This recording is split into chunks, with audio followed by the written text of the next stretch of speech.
Hey, welcome NFL football fans. It's that time again, time for another edition of NFL Football Talk.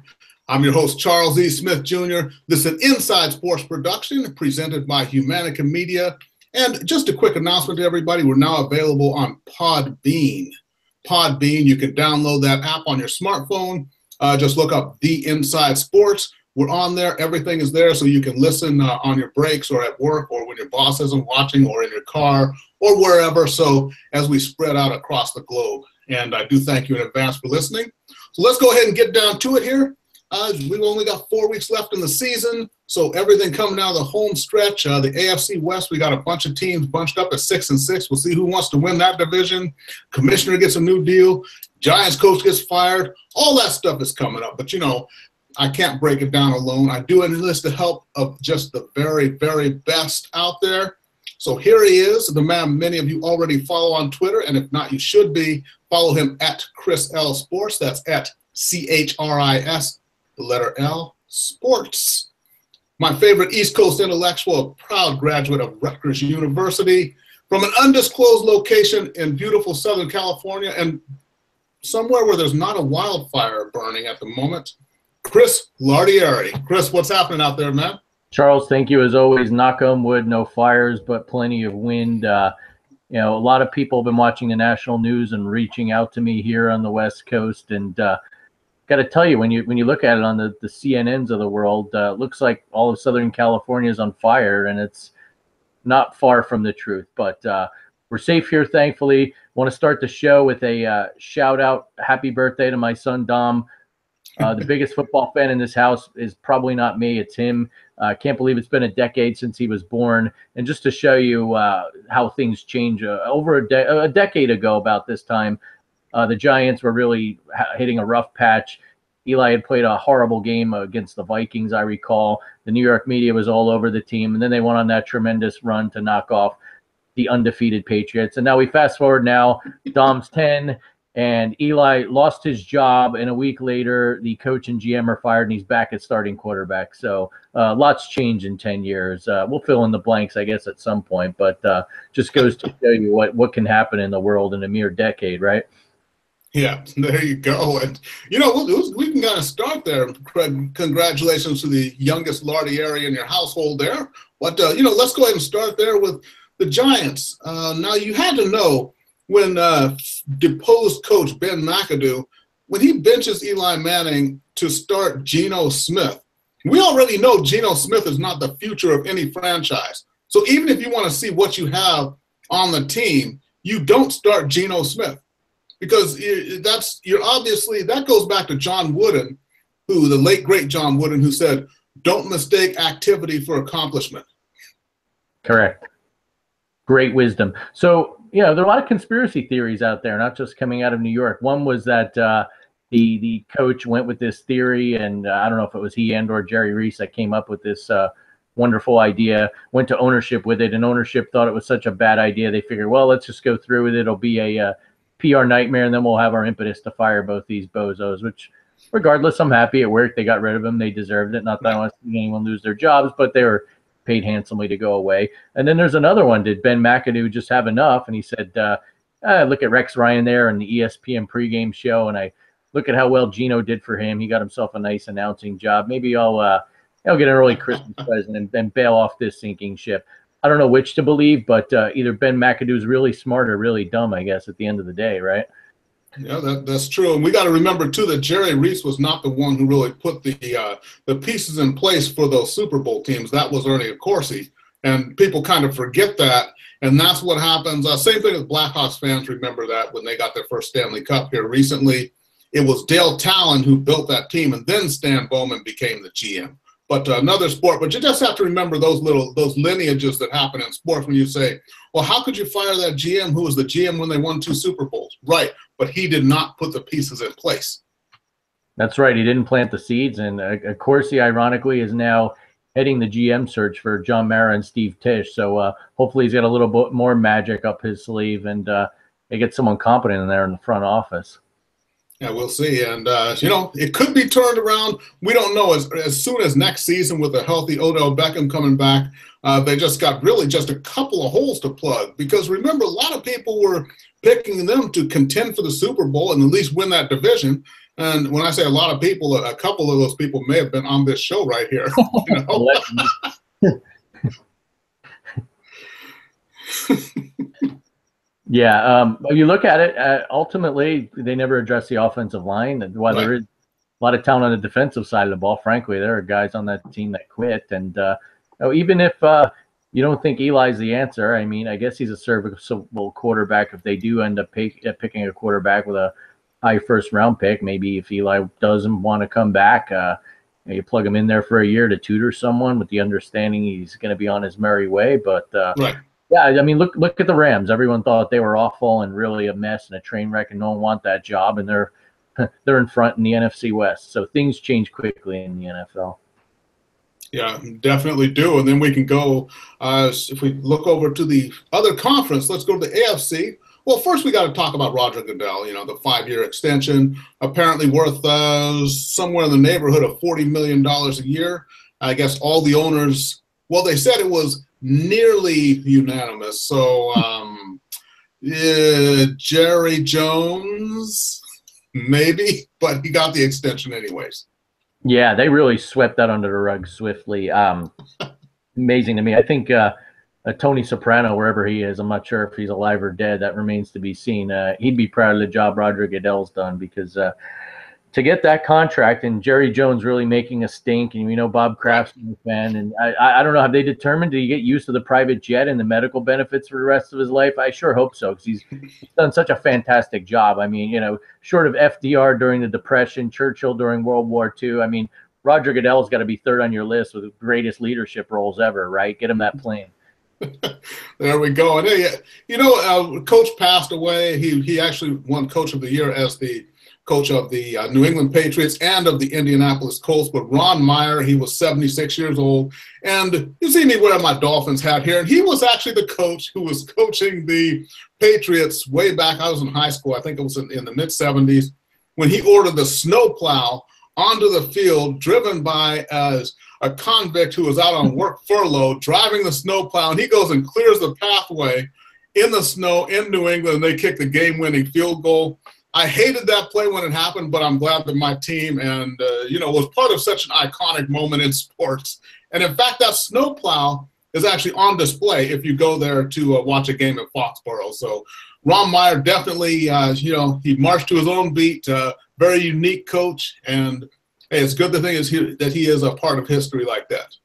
Yeah, I remember that very well. That really, really made me laugh even as a youngster in New Jersey. But look, you got to look at it this way. Any coach that had Mike Pagel as their quarterback, you got to respect that, because I couldn't imagine having that. Could you? I could not. But one thing else, something else I can't imagine is the Kansas City Chiefs. They've lost 4 straight now, tied now 6-6. Them along with the Raiders and along with the Los Angeles Chargers, I got it right this time, atop the AFC West. So who takes that division? I wonder. We look at it, and the schedule seemed pretty even down the stretch. But is this the Chargers making a great run? Is it the Raiders, who they fired their defensive coordinator a few weeks ago? And for some reason, they fired the defensive coordinator, but the offense has been playing a lot more better than it has been. So I don't know what's happening there. You've got to think that Kansas City is having problems. They both clashed this week, as luck would have it. But what do you see with that AFC West? It is such a toss-up. I really don't know. I mean, we usually expect Andy Reid to choke in January, not this soon. I mean, this is really, really a big story. When you think about it, the Chiefs have beaten the Patriots. They're undefeated. They've completely imploded here. I guess taking the play calling away from Andy Reid helped some, but then the defense was a mess. Marcus Peters gets suspended for throwing a flag after the suspended by Reid, also not suspended by the league. Yeah. No discipline coming down from King Roger on that one, but I think ultimately I'm not as optimistic about the Chiefs. I think that they really got holes on the defensive side of the ball. When you're calling Darrelle Revis out of retirement, who doesn't have much left in the tank, if anything, that doesn't bode well for you. I think probably you're going to look at that New Year's Eve game between the Chargers and the Raiders in LA, which, by the way, don't kid yourself, that's a home game for the Raiders. It doesn't reflect it on the schedule. It may come down to decide who wins that division and moves on to the playoffs. Yeah, there we go. So, and sometimes, the most intriguing things are in some of the what looks like the weakest divisions. So we don't know if there's, winner of that division may win it at 8-8, but it is going to be the division to watch really coming down the stretch here. Unlike the overall, where it looks like the overall Pittsburgh Steelers and New England Patriots, they seem almost a lock to get the first round bye there, and those top two spots just a matter of, and they meet in another week or so. So to see probably who gets home field advantage throughout. Yeah, I mean, I think that's kind of the danger we saw with the Steelers on Monday night. Apparently, they're looking ahead at that point 2 weeks to that Patriots game because they threw a dud and were lucky to get out of Cincy with a win. So you're looking there at what could very well be a preview of the AFC Championship, and let's face it, a very weak conference.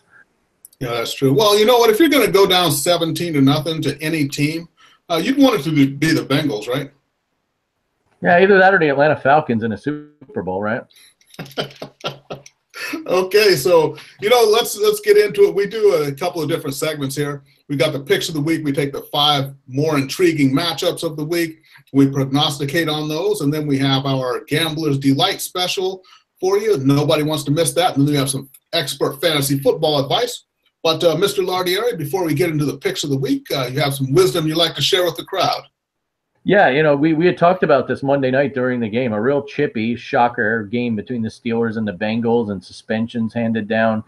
Juju Smith-Schuster, I believe, is the youngest player in the NFL, right. got cut by the NFL. But on a more serious note, Ryan Shazier, at one point they thought might be paralyzed. Apparently he's returned to Pittsburgh. But bigger picture, you get these hits like that. It's a violent game, but it really reverberates again, not just with the concussions, but this is a game where people can and unfortunately likely will get paralyzed again. So just want to send a shout out to him. I'm glad he's doing well. Mike Tomlin went and visited him in the hospital, but it did not look good on national TV. And again, the dialogue starting up about football. This is a violent game where men really risk not only their livelihoods, but their lives at times. So, little dose of reality Monday night to keep John Gruden from stop babbling at one point. Yeah, he and McDonough are really getting in fact, if I didn't know any better, I'd swear they were drinking on the job. I don't know. But anyways, well, it seems to really, when it rains, it pours, because this comes right on the heels of Rob Gronkowski laying a shoulder into the helmet of a defenseless player. And Gronk doesn't do things like that. That was the worst part about it. Gronk has no history of that. Smith-Schuster is a rookie. He has no history of it. Yet they have those two plays just happen on back-to-back days. And one is the Patriots, which everybody watches. The other is on Monday Night Football, which the whole nation is watching one game. And these two things have to happen. Then you get them carted. You already had Shazier carted off the field. Then you have Burfict carted off the field. And everyone has to see it. And so we have to have these discussions again.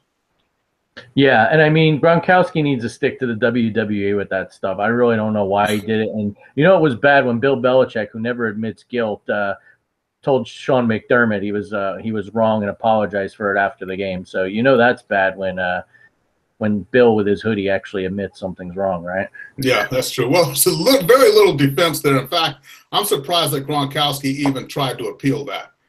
I wonder how long it took for them to deny that appeal. I don't know, 8 seconds? Yeah, I mean, unless you're the they had the same issue they did with the emails and the proposed Browns-Bengals trade. Yeah, it shouldn't take more than 8. That's a good over-under number. Yeah, there we go. Okay, so speaking of over-unders, let's go ahead and get into it. Here's our picks of the week. Remember, we're not picking against the spread, even though we tell you the spread as every now and then, the over-unders, things like that. But we pick outright winners here. Well, hopefully we do.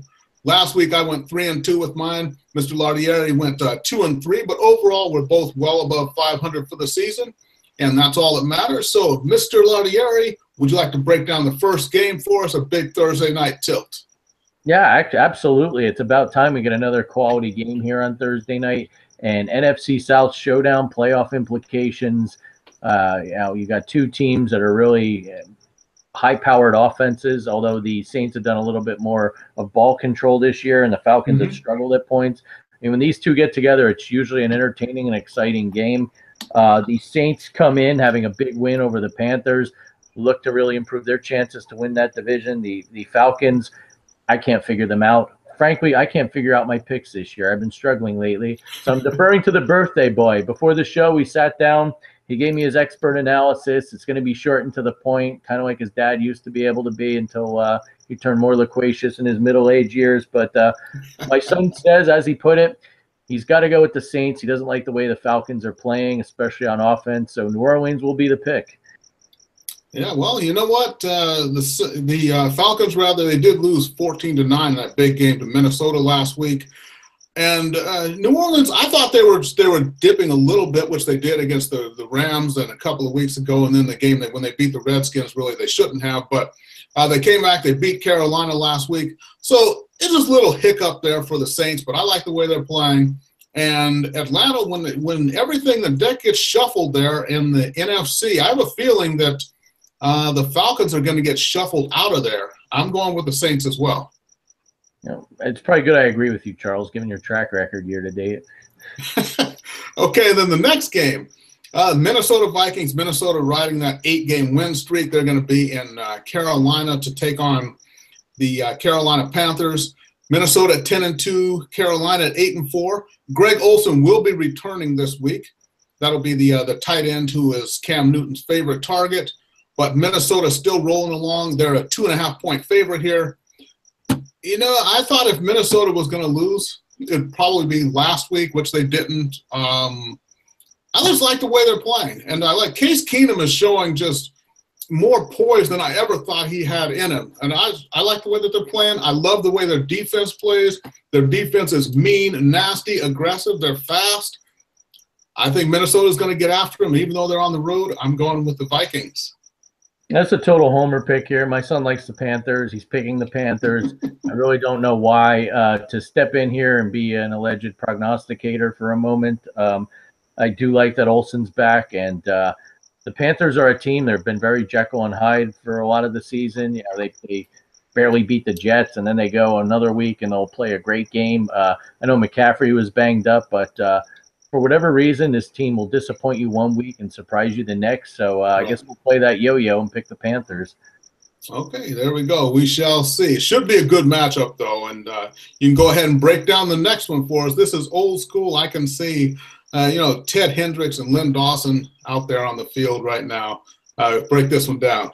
Yeah, an old AFL grudge match between the Raiders and the Chiefs. Earlier this year on a Thursday night, they played a fantastic game that came down to the wire, a last-minute drive with about 10 penalty flags and replays and acrobatic catches. Really an entertaining game. Someone's got to win this game to get in some sort of a driver's seat in the AFC West. My son likes the Chiefs here. A lot of it's because they're home. Other reason being is you just don't know what you're getting with the Raiders on defense. Watch that Giants game last week, and although it looked like on the scoreboard they dominated them, they really let Geno Smith hang around. I mean, the Giants had a 1st and goal from about the 5 after a blocked punt, and within a few minutes, Geno had been sacked and fumbled the ball back to the Raiders. So we're going to go with the Chiefs here from a purely selfish standpoint. I hope Kareem Hunt wakes up and Andy Reid gets him the ball some more, whoever's calling the plays, because he's been a non-factor. I know Tyreek Hill's waking up again, but they've got to get some ball control, too, to mix in with that pass if they want to win. Yeah, we'll see. Now, this is a pair of 6-6 teams. You know, they're part of that 3-way tie for the lead in the AFC West with the Los Angeles Chargers. But, well, I like Oakland here. They've not only won 2 straight, but they've won 3 of their last 4. And we got to remember with the Chiefs, they blew a 14-point lead to the Jets last week. A 14-point lead to the New York Jets. Joe Namath wasn't out there. Don Maynard wasn't out there. Somehow they lose that lead to the Jets and ultimately lose the game. I thought they would still come back and win the game, but they didn't. And we talk about Marcus Peters, the two-time Pro Bowl cornerback. He gets suspended for grabbing a flag and throwing it into the crowd. The NFL doesn't suspend him. Andy Reid suspended him. So they've lost 4 straight. And they didn't lose the 4 straight to world beaters, okay? They lost to the Cowboys. They lost to the Giants. They lost to Buffalo, and then most recently to the Jets. So we're seeing a complete implosion here by the Kansas City Chiefs. And I think this is about the end of the line for Big Red. It's the end of the line for Alex Smith. Big offseason changes coming. And it starts with this game here. Oakland Raiders in Kansas City. They take down the Chiefs. At some point, if they do end up losing, as you predict, could we see Mahomes behind center? Yeah. Okay, so next game, this should be fun. The draft class of 2016, we got Carson Wentz and the Philadelphia Eagles in Los Angeles, right here at the Coliseum. I wish I had tickets to this game to take on Jared Goff and the Los Angeles Rams. Wentz in that great running game he's got with LeGarrette Blount and Jay Ajayi versus the running game of the Rams over there with Todd Gurley. Should be a fantastic matchup. Now, here's the thing I found disturbing was this Monday night loss to the Seattle Seahawks. When the Eagles had the ball early in the game, they were in Seattle territory, I think at the 40-yard line, and they had 4th and a yard to go, and Peterson decided to punt instead of going for it. I think that changed the momentum, and that showed that when it comes to the big moments, it's one thing to play with a lead. It's another thing to get in a dogfight, and I think he's decided to play not to lose instead of playing to win the game. Now, true, Wentz also missed an open receiver, which would have been a touchdown later on in that quarter, and also he fumbled when he was crossing the goal line. You can't blame that on Peterson, but I'm saying that play changed the complexion of the game. They should have gone for it, put an early dagger in the Seahawks. So with that said, I think it's a big game, and they've shown they're a little bit shaky. I'm going to go with the Los Angeles Rams to take down the Eagles in a thrilling matchup. Yeah, really a big game when you think of the NFC potential playoff seedings. Back to Doug Peterson. I mean, he learned well. His mentor's Andy Reid. What more do you need to know? But, there you go. But my son and I, for that matter, are going to agree with you. I just like the way McVay has turned that offense around. Jared Goff looks like a completely different quarterback. And from a purely psychological standpoint, this is a guy last year who a lot of people are questioning why the Rams would trade up to take him. Why didn't they take Wentz? And I'm sure it's got to be in the back of his mind. And one of the most underrated coaching jobs of the year has to be Wade Phillips on the defensive side of the ball for the Rams. You look at the job the Seahawks did last week, I think the Rams could easily duplicate that, if not give Wentz more fits, and I think that's why the Rams win.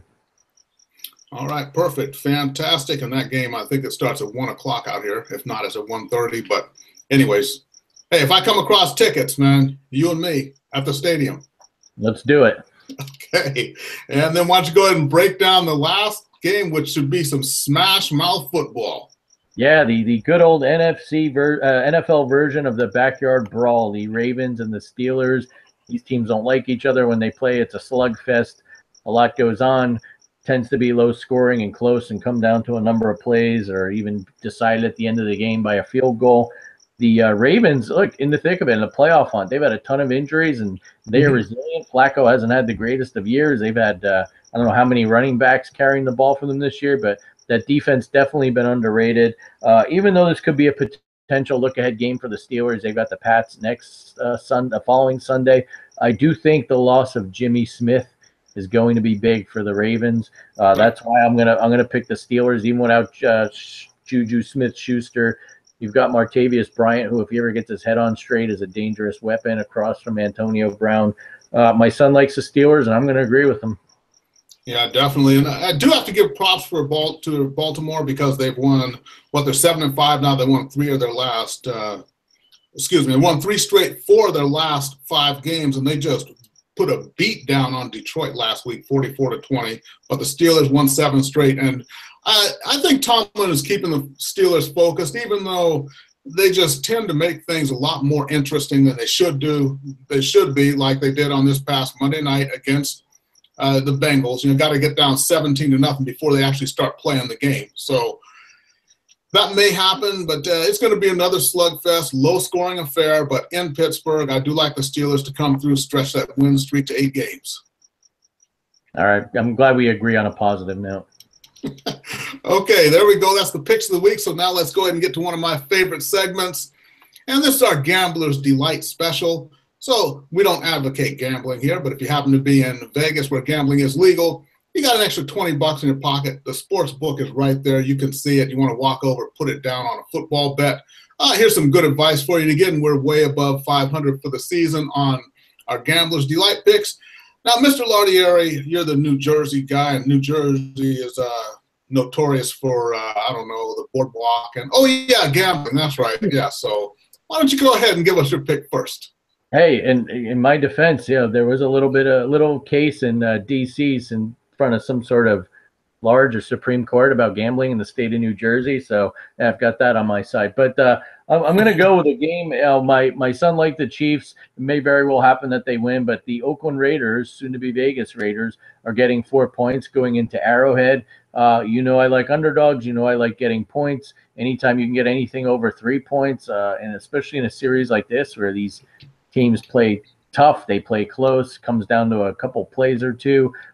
Take the Raiders. I don't know if they'll win. They may very well win for all we know, but at 4 points, at the very least, they lose by the field goal. You can go cash in your ticket in Vegas and Reno or wherever you are in the state of Nevada Sunday.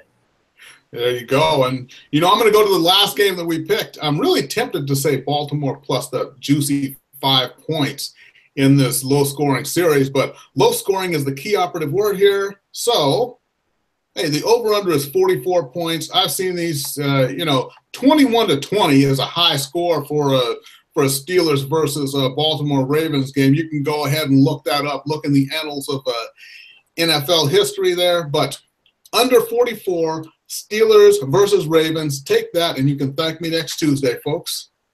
I like it. Okay, perfect. There we go. The Picks of the Week, the Gambler's Delight special. And now we're moving on to another segment for those of you who really like to partake in this part of the sport.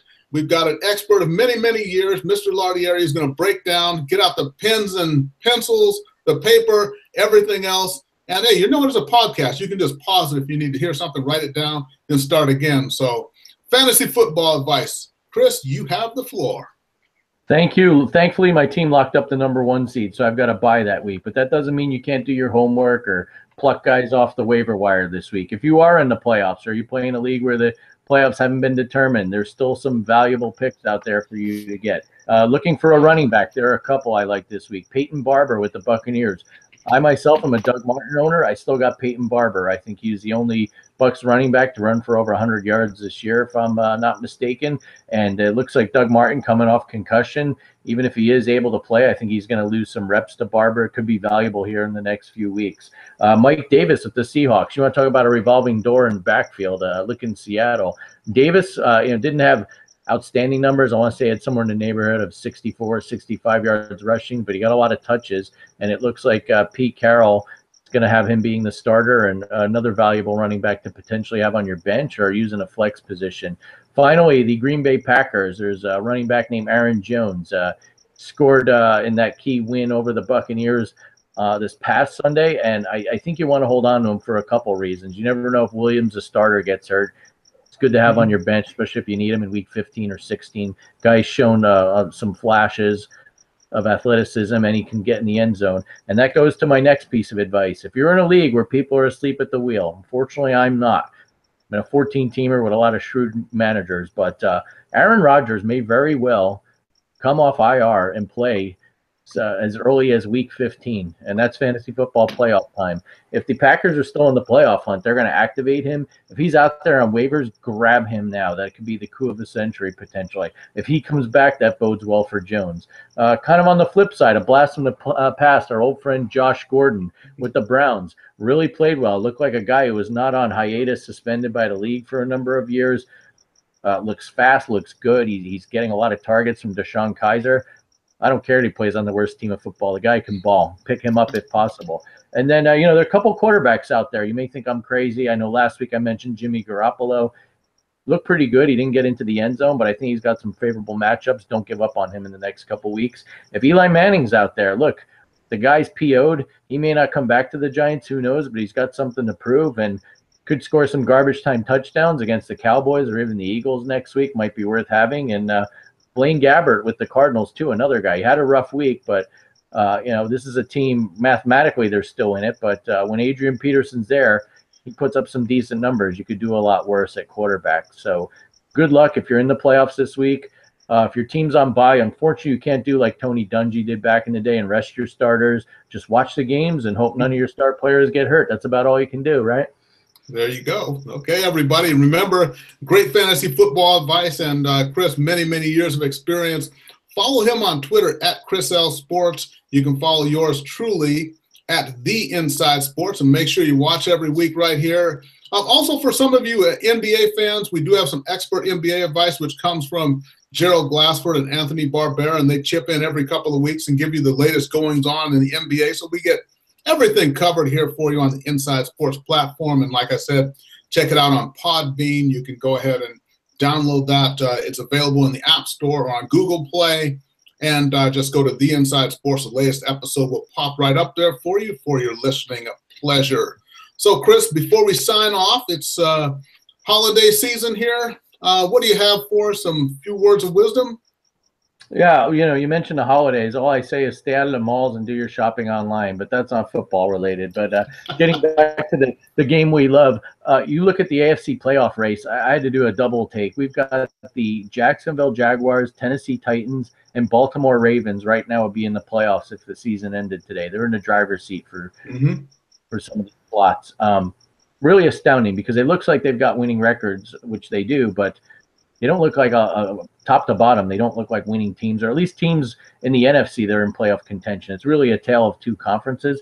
And I think bigger picture, like we hit on earlier, the great stories that Jacksonville bounced back. Tennessee's kind of improving from their 8-8 finish last year. The Ravens battling back from injuries. But all this is doing is delaying the inevitable of an AFC championship game between the unless there's some sort of really big injury or suspension. I mean, all these teams in the AFC, they'll be thankful to be playing in January. But as far as I'm concerned, it's a fait accompli. The NFC is the conference where I think it's wide open, and there's going to be some really intriguing playoff matchups.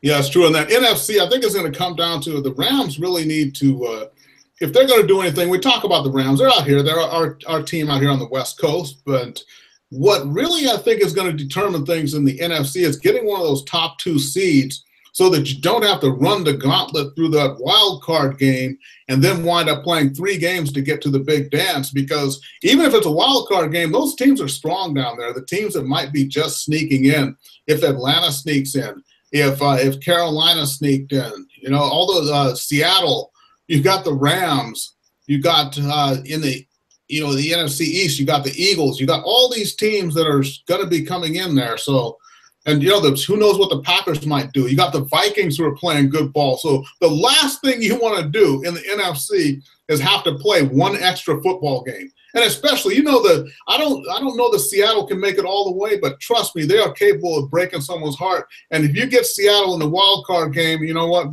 Good luck to you. Yeah, we saw that a few years ago. Minnesota had a home game outdoors, and thanks to Blair Walsh, they lost to a wild card Seattle team at home.